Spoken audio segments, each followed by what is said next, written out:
Welcome to Training My Tree Monitors, Part 5, Miscellaneous Examples. So today we're going to be going over just a bunch of stuff over the rest of this month, mostly leading up to when we start getting into the ladder. So it looks like I didn't film too much, which means I was probably just doing old stuff or just didn't have a lot of time to interact with them. So this is March 4, 5, 6, 8, and 11. And then the next video jumps to the 23rd. So we're going to be starting with March 4th, and that's one day after the last video. So this is just a little enrichment I'm trying. I'm trying to get him to use his hand to fish crickets out of there. So I try to point to it to get him to notice it. He's already getting so comfortable with me, he jumps on my arm. Again, this is 8 days after the first time I physically interacted with him. The next couple clips, there's not going to be any sound because I am just groaning nonstop. I think I was having disc issues on this day or something. It sounds like nonstop groaning when I'm walking around or sitting in the chair. So I just turned the sound off so I didn't subject you to it. Don't worry, you don't need to hear anything in the background in these clips. This is just Ajax milling around. I'm still trying to get him to eat those crickets in there. Also, to remind you, at the time, I didn't know a lot about their behavior. I was constantly watching them and taking all these vids. And then at night, I would be in bed watching them over and over. And that's how I made a lot of these insights. And I learned over time, what I need to do more of, what I need to do less of. So I'm looking back and I can like see stuff. But back then, I didn't. This was all new to me too. But I would highly recommend you do something similar. It's so much easier to see this stuff later when you're going back and looking at it and not in the moment. Because in the moment, you're stressed and trying not to fuck up the interaction. You're not thinking about, oh, look, his tail moved. Oh, look this. Here he is climbing my curtains. This is probably the first time or one of the. Yeah, this has to be the first time because it's literally just a few days after. Yeah, this 100% is the first time. So I get up, I go over there. I didn't speak in this clip. Again, I'm groaning and moaning. But I made a little offer. He stops and he looks. That's good. But then he just continues to go. I was already resolute that I wasn't going to force anything on these guys. So I just have to deal with it. And again, back then I didn't have a lot of the tools that I have now.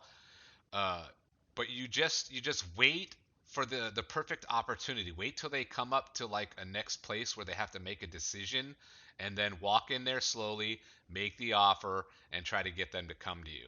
But back then, I'm just hoping he's gonna come back to me. And I'm sorry, I do not have the clip of how he got down here. I probably waited for him to come down on the other side onto the other curtain and was able to offer there and get him back. I did not have the ladder at the time, so I did not use that, so I don't remember. This is still March 4th. Looks like Ajax was asking for me to come interact with him on the other side of the enclosure, so I came and opened the opposite side to see if he would come to me. And now here you're gonna start seeing me trying to cue him over to me.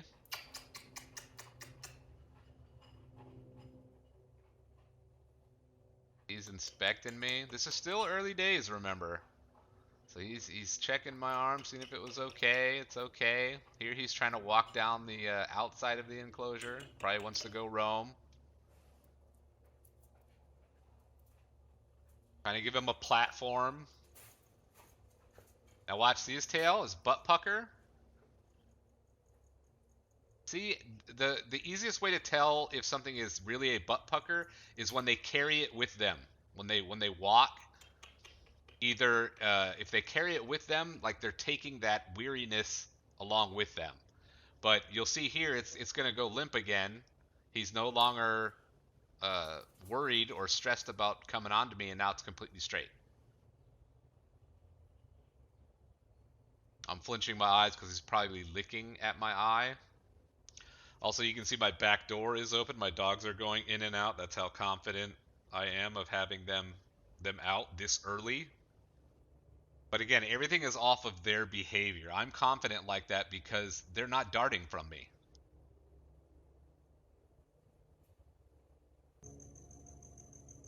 So it looks like I just missed him getting a cricket out of there. Didn't get the camera out in time. But here you can see he's going to take his food up to his perch to eat it safely. Good indicator of really high trust level is when they stop moving away from you when they have food.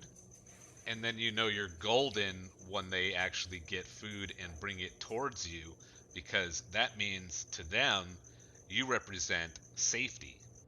This is March 5th. So this is Kale window surfing, indicating he wants to come out. I don't know if I let him out this day.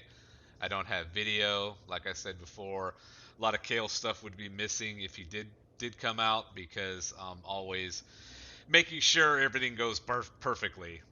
But he might not have just come out this day. Again, my back was killing me those couple of days.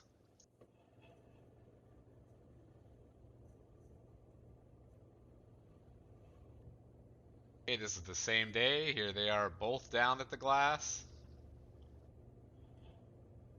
And just prepare yourself for this. If you go down this route with these guys, once they start interacting with you and they're super comfortable as these guys are here, it's going to be non-stop when they see you. And you're going to feel bad about not interacting with them, not letting them out. So if you think that that's going to be a problem for you, don't even start this shit, because it's like this all the time, especially right here in the beginning when they first start doing it. You can hear my dogs walking around. You see how they're not getting spooked? My dogs would be eye level to them as they walked around. You see my dog's reflection there? Just walked right in front of the enclosure. Again, they are desensitized to the dog's presence because they saw him every day for over a long period, just like me. That is the first step, and it is the most important step. They literally do not care that my dogs are walking around right next to them. Let them see you. We're still on the 6th. Like I'm still trying to get them to eat crickets out of there to use their hands. Doesn't look like I was doing much with them. I was getting ready to go back to work too, so I was doing a lot of in processing and stuff. So this is still on the 6th. If you saw, Ajax was just staring at me there. So was Kale, so I came back to the enclosure, and I think I'm going to be working with Kale.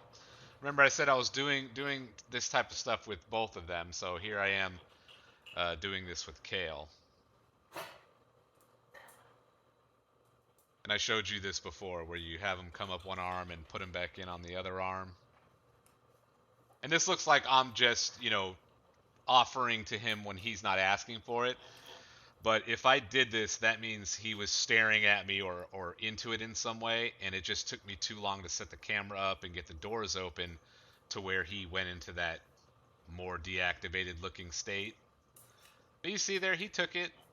He's doing it. And Ajax was just watching. And I'm talking to him, and I'm using the chirping cue. Again, start that shit early days from the beginning. Use some type of sound cue. And coming up here, you're gonna see the reason why I'm always careful with Kale.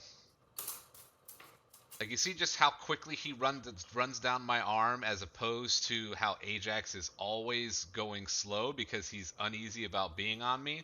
Well, Kale's from the wild, so he wants to get off of me as soon as possible. It's a different reaction to like the same fear. So I was just conscious of that early on, and I worked around it. Oh, okay, so here we have Kale roaming. There you go. Look at that butt pucker. Look at the size of that butt pucker. Do you see how he carries it with him? How his tail is totally straight, and then the butt pucker's there, and he carries it with him. But watch, he's gonna get up to this couch, and when he goes underneath the couch, it's gonna go away because he's feeling safer. He's just gonna let it go, and it's gonna turn into a straight tail as he walks under the couch. You see that? Straight tail. Again, watch this tail straighten out. Now imagine trying to notice that in the moment. The only reason I noticed all this shit was because I was going back over my videos every night. Okay, he's back in the enclosure. Again, I don't know how he got in here. This is the same day. This is the 6th. And you see, don't start with these guys unless you're prepared to deal with the consequences. They will always want to be coming out or interacting with you. These guys are crazy sociable. So this is the 8th, 2 days later, and he literally jumped into the glass when I approached the enclosure. So now here I am getting him out of the enclosure.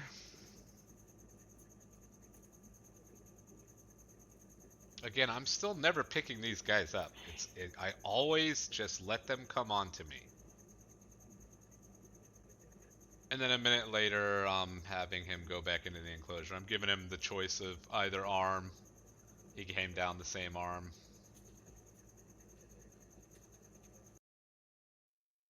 Okay, this is still the 8th.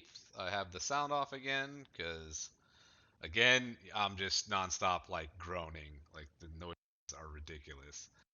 Um, I'm not going to subject you to that. But there's no sound going on. All you hear is crickets in the background.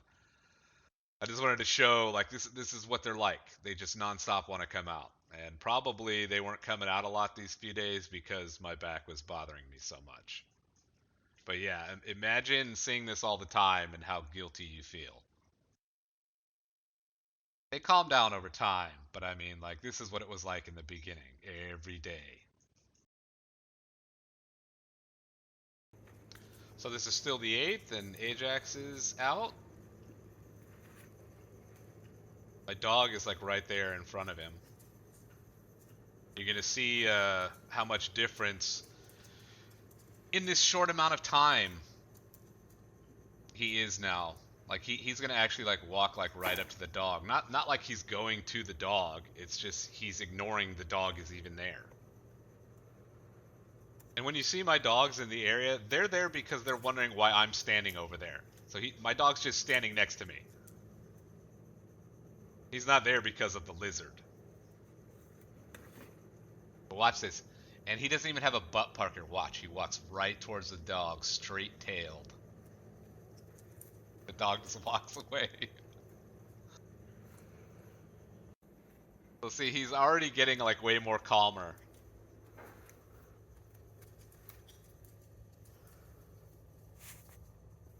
Little corralling. Oh, this clip was in the latter video. But that's pretty crazy that he came right up to me. I mean, I got in his way because he was going over to my laundry room. But he didn't have to climb my foot like that. The more you leave them alone, the more they're going to understand that you're not there to impede whatever the hell they want to do. Look at that butt pucker, little butt pucker when he started climbing my foot. I played that again just to show the butt pucker. There's Ajax on me. That noise is I'm drawing them a bath, so he's about to get a bath. Probably because you can see he's started to shed. What are you doing? Talking to him, getting him used to my voice. So I'm about to release him back into my living room. This is probably a good exercise to get some reps on once they can come back to you in the space you're letting them roam, because it shows that you're not just always going to put them into the enclosure. So that should build a lot more trust and make them more likely to take your offers over time.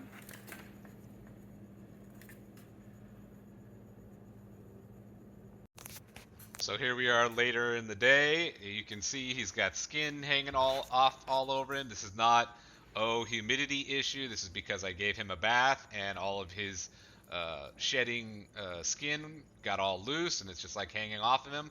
See how agitated he is running around on me with his double spiral tail? That's because he's irritated from the bath he just got. And I'm about to put him back into the enclosure, so I'm going to cut this clip because all it shows is like my chest. I had the camera facing at the wrong thing, so you don't see anything. But he walked back down into the enclosure. Here he is, basking on the Ackie enclosure, of course. He's sleeping as me. Still thought he was a female. I'm getting warm.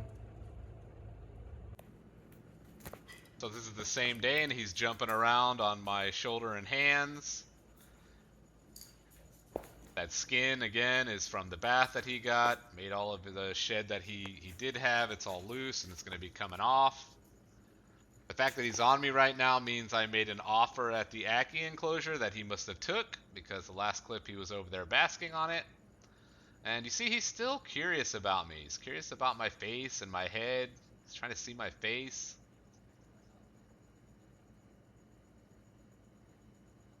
Like he's calmed down some since the bath.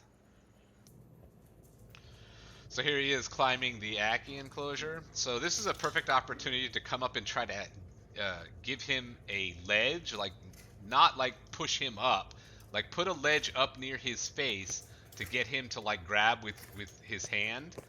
Or it's a good opportunity to let him figure this out for himself. You know, both of those things are important. Since I turned the camera away, I think I'm giving him a hand ledge, and I just wasn't focused enough to realize I wasn't getting it on camera.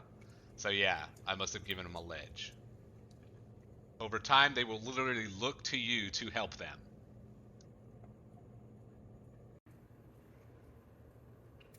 Here he is roaming again. Watch, he's gonna be making a little faster moves because I've already corralled him over here a couple times, and I think he's realizing it. So he's trying to beat me there.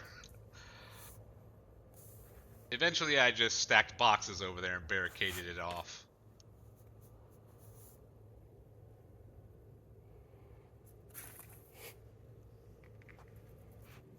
This is the last clip, and again, still on the 11th. Watch how he reacts when I make the move to go over and block him.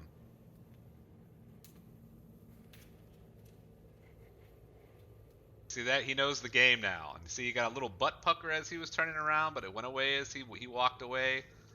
He started to realize that I'm blocking him from going that way. It's not a good thing good thing to happen. You want to not have to corral them. So make sure you do all this stuff before you have them even coming out.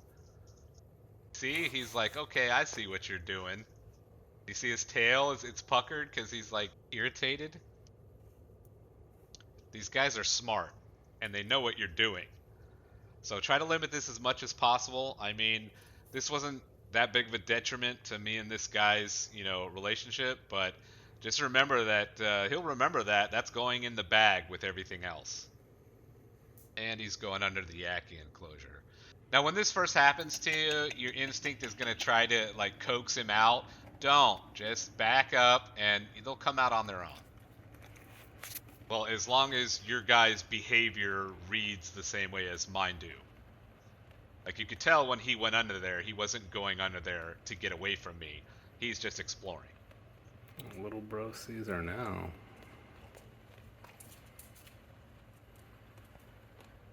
There's a quick shot of my Ackie. Oh, we're giving her the side eye.